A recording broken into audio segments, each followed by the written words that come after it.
Hi everyone, welcome back. It's Elsie, editor for World Aviation Festival, and today I have the pleasure of being joined by Firas Al Osman, Chief Digital Officer for Air Canada. Lovely to have you with us today. So here at World Aviation Festival, the Air Canada app is nominated in our Battle of the Apps competition, happening tomorrow, so that's very exciting. What kind of features do you think make your app stand out? And yeah, how is it aligned with modern customer expectations from, airline apps? Very good. First of all, good afternoon. Yeah. Thanks for having me, Very Elsie. welcome. Yeah. Well, listen, it's actually really exciting. And being at Air Canada now for the last year, I've seen the evolution of our app, and some of the things that we're doing are truly groundbreaking. I mean, I honestly don't think of it as a set of features, but rather the philosophy behind it.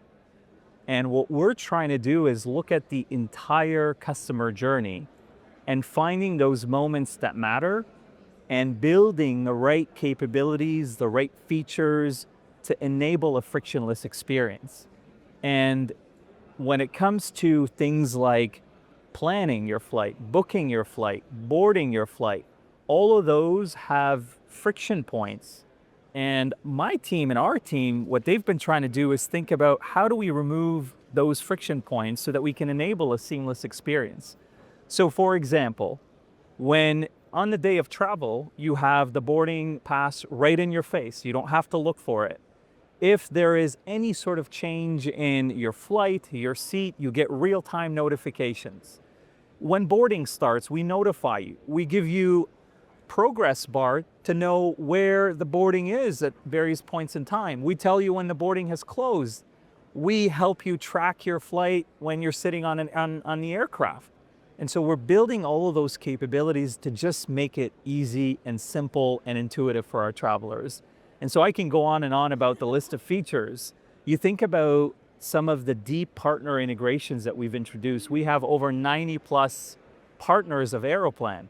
And so the app is more than just a travel companion. We're trying to make it intuitive enough, useful enough to be used even beyond the day of travel. So I'm really excited, and I would say I put our app against any airline app globally, and we're on our way to having the best app in the world. Wow, a confident statement ahead of the competition tomorrow. That's great to hear. But to move on to sort of another very hot topic in the digital world, artificial intelligence, AI in aviation, massive topic at the Aviation Festival this year. So I was wondering what's your sort of approach and ethos in terms of AI at Air Canada, and how can we sort of separate hype from reality and identify the most effective use cases to deliver real value to customers? Sure. I would say a couple things. One is Gen AI is not magic. The way I look at it is it's a force multiplier. So what does that mean? It means you need to have the right foundation, whether it's cloud, whether it's API modular architecture, whether it's a strong data foundation to be able to take advantage of AI. And I would argue that many organizations haven't been able to see true value from AI because they've not invested in modernizing their data, in driving a huge push towards the cloud in a meaningful way. They've not truly invested in the foundation that allows AI to be useful. And I think we are all on a journey here. And I think over the next few years, you're going to see a ton of more value being driven from AI. And I would say we're just scratching the surface right now. So the other thing I would say is I personally have an issue with the word use cases of AI, because I can tell you, you can go on ChatGPT and ask what are the use cases for Gen AI that allows an airline to operate more efficiently or to grow top line revenue. You'll get a long list. So it isn't about the use case. It's about embedding it in your workflows. It's about embedding it in the way that you deliver service to your customers. It's embedding it in the end-to-end experience for both our employees and our customers. And I think only then can we unlock value. So it really starts with what are the challenges that we're trying to solve? How do we make sure that we're not building technology for the sake of building technology on non-optimized processes?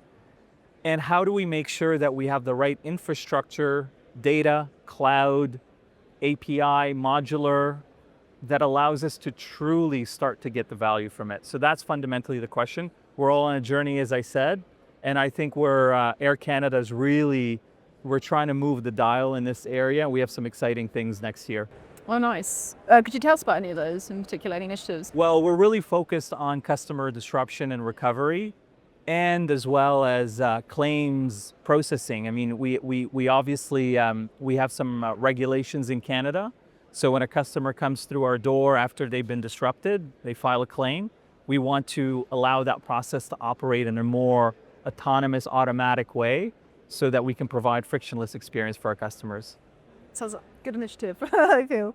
Another sort of journey that we're on in the aviation industry is digital ID. I know that Canada has rolled this out, Air Canada has rolled this out on certain domestic flights. Do you see this expanding in the future? What kind of challenges and opportunities are there in digital IDs? What kind of infrastructure do we need to be in place for everyone to have full trust in digital IDs? For sure.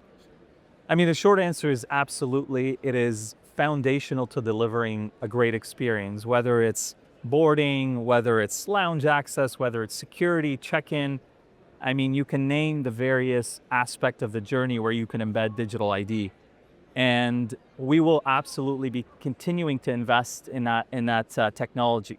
The question is less about technology. The question or the challenge is really, how do we build trust? And how do we make sure that it's built into the fabric of our regulations and our policies? And so I don't see the role of an airline to be a identity regulator or identity verifier.